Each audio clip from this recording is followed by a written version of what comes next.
بسم الله الرحمن الرحيم.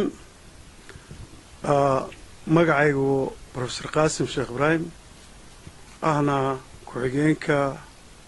قدوميها وداني هل كان مانتا أدانو غير ودانين نهاي سيدا بدن وحان سو جيدنا كل برد عدد الجرثة يان شعبك وسو جيدنا دعداد سميشي دونتها كتماتو marka hore hadalkayga waxaan ku bilaabaynaa tacsi yaan u diraynaa oon aad iyo aad uga tiraayeensannahay ciidan ku laayay ee nidaam darrada dawladda maanta jirta ku yimid ciidankaas kuwa dhintay Allahu naxariisto kuwa dhaawacana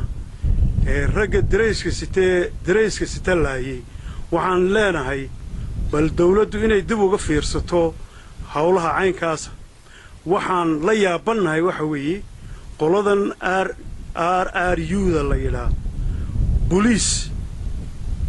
ciidamo military cidna ma bixinayaan marka awal waxaan ku ogeynaa inay shacabka laayaan hadda waxay keeneen inay rag labisan toogtaan marka malaha waxaabad moodaaba inay yihiin qoladii dhabar jabintii afweyna samaystay barigii uu dadka ku leeynayay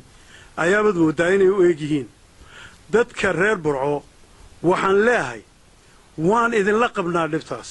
Berbera idin la qabta oo laga hadli doono Boorama idin la qabta Hargeysa idin la qabta marka waa nidaam xumo ka timiday dawladda maanta joogta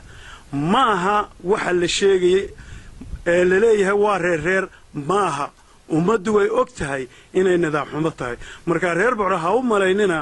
inay waxa shacabku sheegaya inay jiraan wax jira maaha waa nidaam xumo ka timitay dawladda marka waxaan idinka codsanaynaa aad iyo aad haddaan reer waddaninahay waddaniga dhabta Allah u dhowr waxaan idin leenahay joojiya waa la isku kiindilayaa nidaamka isku kiindilaya dib uga fiirsada waxa kaloon soo jeedinaynaa in dadka shacabku ay wareystaan bal RRU-dani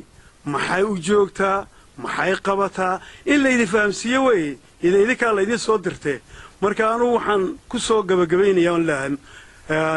wixii dhintay Allahu naxariisto wassalaamu alaykum wa rahmatullah.